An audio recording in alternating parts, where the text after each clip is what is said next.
तो दोस्तों स्वागत है आप सभी का फिर से एक नए वीडियो। दोस्तों आज की वीडियो हम एलईडी ड्राइवर सर्किट की पीसीबी के आल्स कंपोनेंट्स को चेक करने वाले हैं। ये देखिए, ये हमारे पास 9 वाट एलईडी ड्राइवर का सर्किट है जिसमें ड्राइवर भी लगा हुआ है और इसका एमसीपीसी भी लगा हुआ है।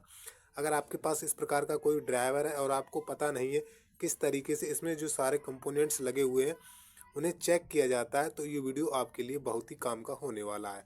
तो आप लोगों से छोटा सा रिक्वेस्ट है, वीडियो को शुरू से लेकर अंत तक जरूर देखें। तो इस पीसीबी में कौन सा कंपोनेंट है और कंपोनेंट खराब होने के बाद कंपोनेंट्स का जो वैल्यू है किस प्रकार कम या ज़्यादा हो जाता है, तो वही आज की वीडियो में सीखने वाले हैं। तो सबसे पहले इस पीसीबी को चेक करने के लिए हम पीसीबी को रखेंगे साइड और मल्टीमीटर को ले लेंगे। ये देखिए, ये हमारे पास मल्टीमीटर है और मल्टीमीटर को सबसे पहले हम बजर मोड पर सेट कर लेंगे। तो देखिए, हमने अपने मल्टीमीटर को बजर मोड पर पहले से सेट कर लिया। अब हम क्या करेंगे, मल्टीमीटर का दोनों प्रूफ ले लेंगे। ये देखिए, दोनों प्रूफ ले लिया। मल्टीमीटर को बजर मोड पर सेट करने के बाद क्या करेंगे, जैसे ही हम दोनों प्रूफ को आपस में शॉर्ट करेंगे, ये देखिए, तो मल्टीमीटर हमारा कंटिन्यूटी मोड बताएगा, यानी कि बीप की आवाज़ आएगा। तो जो हमारा मल्टीमीटर बजर मोड पर सेट, इस तरीके से आपको कंटिन्यूटी मोड पर मल्टीमीटर को सेट कर लेना।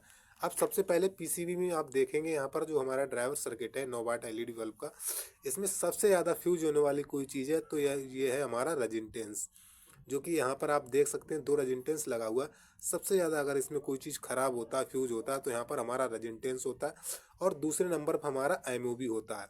तो मान लीजिए अगर हमारा रेजिस्टेंस इसमें ख़राब हो गया, तो हमें किस तरीके से पता चलेगा इस कि हमारा रेजिस्टेंस ख़राब है या सही है। तो देखिए, इसको पता करने का दो ही तरीका। अगर हमारा रेजिस्टेंस ख़राब हो गया तो रेजिस्टेंस जल गया होगा, हमें ऊपर से देख के पता चल जाएगा कि हमारा रेजिस्टेंस यहाँ पर जल चुका है, तो हमें पता लग जाएगा। लेकिन दूसरा तरीका ये, हमारा रेजिस्टेंस कई बार अंदर से शॉर्ट हो जाता है, ख़राब हो जाता है, तो जिसकी वजह से हमें ऊपर से देखने पर पता नहीं लग पाता कि हमारा रेजिस्टेंस जो है ठीक है या ख़राब है। तो इसको चेक करने के लिए हम मल्टीमीटर का यूज करेंगे। तो देखिए, मल्टीमीटर के दोनों प्रूफ को हम क्या करेंगे, रेजिस्टेंस की दोनों साइड पर लगाएंगे। ये देखिए, कुछ इस तरीके से आप मल्टीमीटर को, ये देखिए, दोनों साइड्स पर लगाएंगे। आप मल्टीमीटर में कंटिन्यूटी मोड देख सकते हैं, इसमें 23 का रीडिंग बता रहा है। इसका जो हमारा रेजिस्टेंस है इसमें 22 ओम का लगा हुआ है। अब हम दूसरा वाला रेजिस्टेंस चेक करेंगे। ये देखिए, इसमें जो रेजिस्टेंस 80 ओम का लगा हुआ है, आप देख सकते हैं। तो यहाँ पर समझने वाली बात ये दोनों रेजिस्टेंस हमारे सही हैं, क्योंकि ये एक पुराना बल्ब है जिसको हमने रिपेयर किया है। तो इसमें हमने एक 22 ओम का रेजिस्टेंस लगा दिया और एक इसमें 80 ओम का रेजिस्टेंस लगा दिया। अगर यहाँ पर रेजिस्टेंस में कोई भी वैल्यू शो नहीं होता, तो जो हमारा रेजिस्टेंस है पूरी तरीके से ख़राब, यानी कि रेजिस्टेंस में वैल्यू बता रहा है, इसके मतलब जो हमारे रेजिस्टेंस दोनों लगे हुए सही। अब बारी आती एमओबी। एमओबी को किस तरीके से चेक करेंगे, तो देखिए, बजर मोड पर हमने पहले मल्टीमीटर को पहले से सेट कर लिया है और एमओबी की देखिए, एक साइड पर मल्टीमीटर की एक प्रूफ को, दूसरी साइड पर दूसरी प्रूफ को लगाएंगे। तो देखिए, हमारे मल्टीमीटर में किसी भी प्रकार का कोई भी वोल्टेज शो नहीं हो रहा है। तो इसका मतलब ये जो मूवी लगा हुआ है हमारा पूरी तरीके से ठीक है। अगर यहाँ पर मल्टीमीटर में कंटिन्यूटी मोड बताता है, देखिए इस तरीके से, अगर इस तरीके से बताता तो जो हमारा एमओबी है यहाँ पर शॉर्ट हो जाता, मतलब डायरेक्ट हो जाता।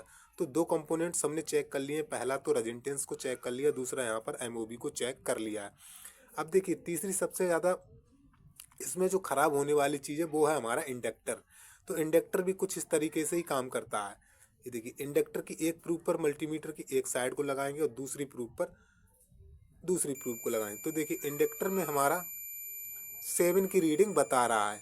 तो जो ये जो इंडक्टर है हमारा पूरी तरीके से ठीक है, क्योंकि इंडक्टर में एक कॉइल बना हुआ होता है, तो इसमें 7 ओम की रीडिंग बता रहा है। ये इंडक्टर हमारा पूरी तरीके से ठीक। अगर यहाँ पर कोई भी रीडिंग नहीं बताता तो हमारा जो इंडक्टर पूरी तरीके से ख़राब होता। अब तीसरे नंबर पर बात कर लेते हैं, जो हमारा लगा हुआ है ट्रांसफार्मर। आप देख सकते हैं, चाहे आप इसे ट्रांसफार्मर कह लीजिए या फिर इसे आप एक इंडक्टर भी कह सकते हैं। तो सबसे ज़्यादा ये ख़राब होता, मान लीजिए ये शॉर्ट हो जाए, तो हमें किस तरीके से चेक करना है। तो इसको चेक करने के लिए देखिए, इसमें 2 पॉइंट दिया हुआ है, एक एक इसका फर्स्ट और एक इसका सेकंड। तो इन्हीं फर्स्ट सेकंड पर हम क्या करेंगे, मल्टीमीटर के प्रूफ्स को, एक प्रूफ को एक साइड पर लगा देंगे इसकी, और दूसरे प्रूफ को दूसरी साइड पर लगा दें। तो देखिए, यहाँ पर 6 की करीब रीडिंग बता रहा है। तो इसका मतलब ये जो ट्रांसफार्मर है, यानी कि इंडक्टर है, ये हमारा बिल्कुल सही है। अगर यहाँ पर कोई भी रीडिंग शो नहीं होता तो यहाँ पर जो है हमारा इंडक्टर यहाँ पर ख़राब होता। इसके बाद आती है कैपेसिटर। कैपेसिटर को आप ऐसे भी पता कर सकते हैं, क्योंकि कैपेसिटर अगर यहाँ पर ख़राब होता तो यहाँ पर फूला हुआ होता या फिर यहाँ पर फट गया होता। कैपेसिटर हमें ऐसे ही पता लग जाता है। तो यहाँ पर हमने 5 कंपोनेंट्स के बारे में आपको बताया। पहला रेजिस्टेंस, दूसरा एमओबी, तीसरा इंडक्टर कोल और चौथा ट्रांसफार्मर, पांचवा ट्रांसफार्मर देखिए, और कैपेसिटर। 5 चीज़ों के बारे में बताया। इस तरीके से आप पाँचों कंपोनेंट्स को चेक कर सकते हैं, ताकि हमें ये पता लग जाए कि हमारा जो कंपोनेंट्स लगे हुए कौन सा सही है कौन सा खराब। अब बारी आती है यहाँ पर एमसीपीसीबी को चेक करने के। तो देखिए दोस्तों, एमसीपीसीबी को हम ऐसे चेक नहीं कर सकते। हम ऐसी एमसीपीसीबी को किसी भी दूसरी एलईडी के जो ड्राइवर होता है उससे हम जला के ही पता कर सकते हैं कि इसमें कौन सा एलईडी ख़राब है कौन सा नहीं है। तो देखिए, काफ़ी कंपोनेंट्स हमने आपको बता दी। अब लास्ट में हमारा यहाँ पर रह जाता है जो कि ब्रिज रेक्टिफायर। आप देख सकते हैं यहाँ पर ब्रिज रेक्टिफायर लगा हुआ है। ब्रिज रेक्टिफायर भी हमारा क्या होता है, कई बार ख़राब हो जाता है या फिर अंदर से शॉर्ट हो जाता है, तो हमें पता नहीं चल पाता। तो ब्रिज रेक्टिफायर को चेक करने के लिए भी हमें अपने मल्टीमीटर को बजर मोड पर ही सेट रहने देना है। तो जैसा कि आप देख सकते हैं, मल्टीमीटर हमारा पहले से बजर मोड पर सेट है। तो देखिए, ये जो हमारा ब्रिज रेक्टिफायर लगा हुआ है, इसके सामने वाली साइड जिधर से एसी इनपुट होता है, उधर की दोनों प्रूफ ये देखिए कुछ इस तरीके से आप लगाएंगे। जिधर से हमारा एसी जाता है उधर हमने दोनों मल्टीमीटर की प्रूफ्स को लगाया है। तो यहाँ पर हमारा मल्टीमीटर में कोई भी रीडिंग शो नहीं हो रहा है। अब देखिए, अब हम प्रूफ्स को जिधर हमारा अंदर की साइड इसको लगाएंगे, देखिए तो यहाँ पर कोई भी रीडिंग शो नहीं हो रहा है। अब हम क्या करेंगे, पॉजिटिव को इस तरफ और नेगेटिव को उस तरफ लगाएंगे। तो देखिए, इस तरीके से आप लगाएंगे तो देखिए यहाँ पर 799 करीब रीडिंग शो हो रहा है। तो जो ब्रिज रेक्टिफायर का हमारा सिस्टम होता है कुछ इस तरीके से काम करता है। एक तरफ इसके एसी आउटपुट होता है, दूसरी तरफ डीसी बना के ये भेज देता है।